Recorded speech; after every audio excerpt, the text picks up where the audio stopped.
Hello everyone, Jai Mata Di. Welcome to all of you in my English class. जैसा कि मैंने आपको dust of snow की Hindi explanation कराई फर्स्ट पार्ट में, वर्ड मीनिंग कराए, सेकंड पार्ट में मैंने आपको इंग्लिश समरी कराई, थर्ड डस्ट ऑफ स्नो के पार्ट में मैंने आपको आरटीसी कराई।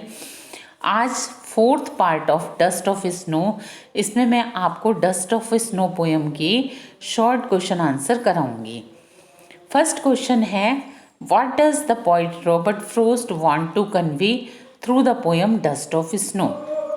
इसका आंसर है, the poet Robert Frost through his poem dust of Snow wants to convey that the little things in life can make a huge change in life.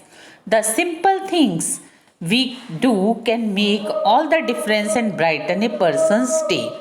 अब मैं आपको इसको हिंदी में भी बता देती हूँ ताकि आप इसको इजीली लर्न कर सको। पोइट रॉबर्ट फ्रोस्ट इस पोएम के थ्रू, डस्ट ऑफ स्नो के थ्रू ये मैसेज देना चाहते हैं, ये बात बताना चाहते हैं कि छोटी छोटी चीज़ें भी जो हमारे जीवन में आती हैं वो एक बड़ा बदलाव लेकर आती हैं, और सिंपल थिंग्स यानी कि जो साधारण चीज़ें होती हैं we do can make the difference and brighten a person's day. छोटी छोटी सिंपल चीज़ें भी एक पर्सनस की ज़िंदगी में को ब्राइट कर सकती हैं, चमकीला बना सकती हैं। Next question, second question, how has the poet observe nature in the poem dust of snow. यानी कि कवि ने, इस पहले क्वेश्चन की हिंदी देख लो, कवि ने नेचर में क्या ऑब्जर्व किया डस्ट ऑफ स्नो पोएम में, नेचर को कैसे ऑब्जर्व किया, या हम क्या कह सकते हैं नेचर के बारे में। आंसर है, Robert frost is a nature lover. Robert frost एक पोइट थे जो कि प्रकृति को प्यार करते थे।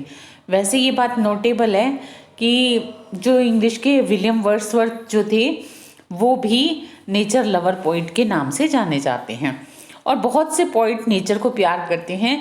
नेचर रियली अप्रिशिएटेबल होती है। The crow and the hemlock tree are associated with bad omens of death and fear। देखो, क्रो यानी कौवा और हेमलॉक ट्री दोनों ही एक बैड ओमन्स यानी कि बुरे अपशगुन के रूप में माने जाते हैं। ये या तो डेथ के रूप में माने जाते हैं या फियर यानी डर के रूप में माने जाते हैं, क्योंकि हेमलॉक पेड़ जो है वो एक बहुत ही जहरीला पेड़ के रूप में जाना जाता है, और जो कौवा है ऐसा कहा जाता है कि it is the symbol of death and fear. लेकिन ऐसा नहीं है, but Robert Frost has presented them beautifully. Robert Frost ने इसे ब्यूटिफुली प्रेजेंट किया है। They bring cheer to him and are a source of joy. वो कौवे को और हेमलॉक पेड़ को दोनों को खुशी के रूप में लेकर आए, ए सोर्स ऑफ जॉय। ऐसा लगा कि जैसे इससे खुशी में उनको तो रियल में मिली थी खुशी। थ्रू हिज पोएम, इस पोएम के माध्यम से ही कन्वे वेरी स्ट्रॉन्ग मैसेज। वो एक बहुत ही स्ट्रॉन्ग मैसेज कन्वे कर रहे हैं that everything around us is beautiful, कि जो भी चीज़ हमारे चारों तरफ है रियली बहुत ब्यूटीफुल है, बहुत सुंदर है जो चीज़ हमारे चारों तरफ है। Next question, and save some part of the day had rued explain. ये पोइट्री की लाइन है, इस पोइट्री की लाइन को एक्सप्लेन कीजिए। आंसर देखिए, the poet was feeling depressed and hopeless. कवि बहुत डिप्रेस फील कर रहा था, बहुत होपलेस था।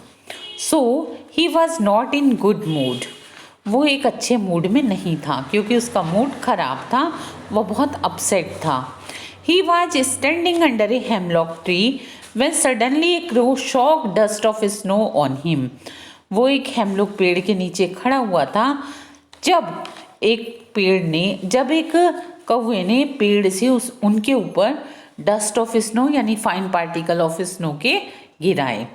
This small and simple incident changed his mood. इस छोटी और सिंपल सी इंसिडेंट ने उनके मूड को बदल दिया। ही रियलाइज्ड, उन्होंने पहचाना, द फैक्ट, असली तथ्य को पहचाना, that he was wasting his time, कि वो अपना समय बर्बाद कर रहे थे, and decided to enjoy the remaining part of the day. तो उन्होंने यह डिसाइड किया कि अब वो बचे हुए दिन, रिमेनिंग मीन्स बचे हुए जो दिन का पार्ट है उसे वो इंजॉय से व्यतीत करेंगे, यानी उनका मूड चेंज हो गया, वो अब खुश हो गए। Next question, why was the poet standing under the hemlock tree? कवि हेमलॉक पेड़ के नीचे क्यों खड़ा हुआ था?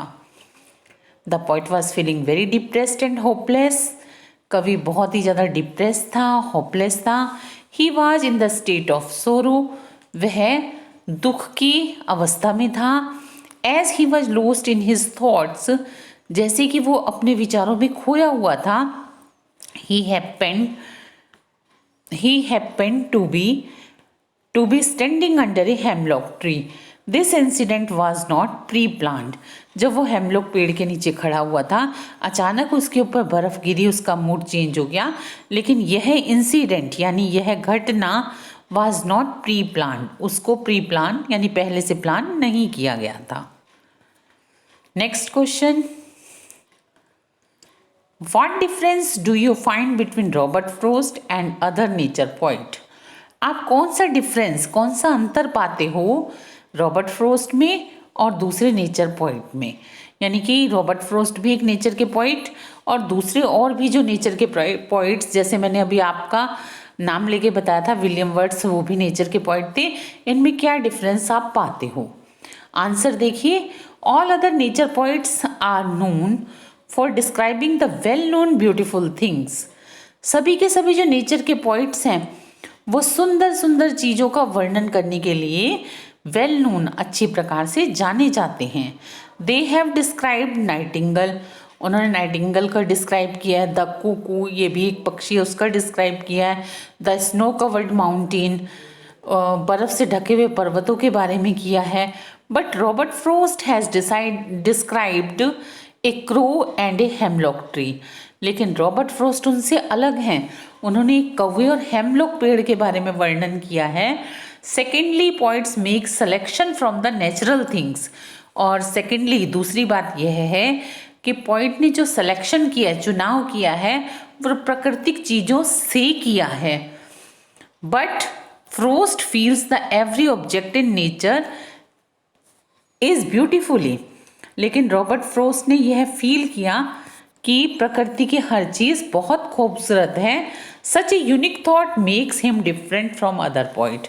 इस तरह के यूनिक विचारों ने उन्हें दूसरे पोइट से डिफरेंट कर दिया। तो स्टूडेंट्स, ये थे question answer dust of snow के। मैंने आपको बहुत अच्छी से एक्सप्लेन भी कर दिए हैं। आप इनको लर्न करना, क्योंकि बोर्ड के एग्ज़ाम सब नियर अबाउट हैं। आप इनको अच्छे से लर्न करना। अब मैं मिलूँगी आपसे अपनी नेक्स्ट वीडियो में। टिल देन गुड बाय, जय माता दी।